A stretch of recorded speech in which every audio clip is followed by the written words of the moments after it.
स्वागत करुछि मो चैनल संस्कृति एवं परंपरा को। मंगलम भगवान विष्णु मंगलम गरुड़ध्वज मंगलम पुंडरीकाक्ष मंगलाय तनोहरि। श्रीमंदिर रे चंपक द्वादशी अवसर रे देव दंपतिंकर गुआली शोभा यात्रा।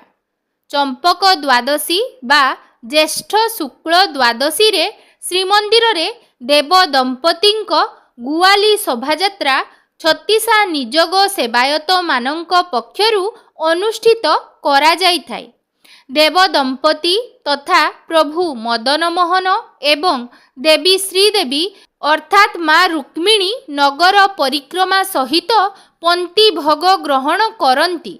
देउल रे सकाळ धूप एवं भोग मंडप परे भितरे आलोट लागी करा जाई महास्नान करा जाई थाए। एहा परे नुआ लुगा लागी एवं चंदन लागी करा जाई थाए।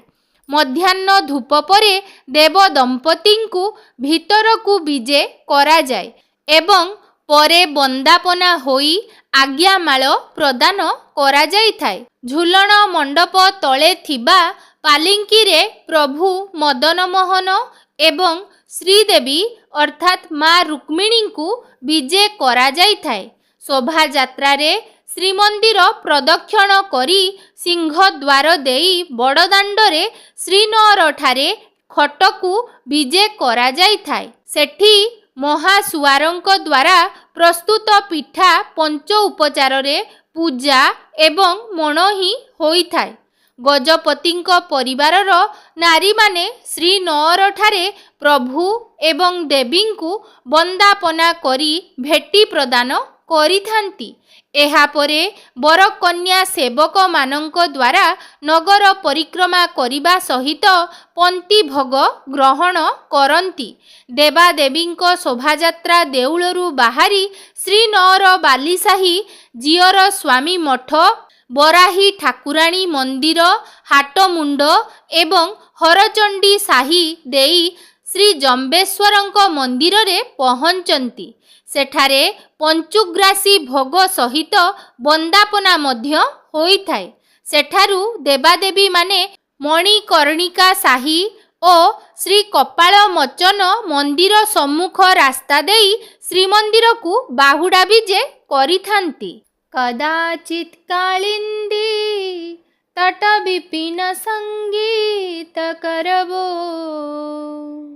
मुदा भीरी नारी बदन कमला स्वाद मधुपः रमा शंभु ब्रह्मा सुरपति गणेशार्चित पदो जगन्नाथ स्वामी नयन पथगामी भवतु मे।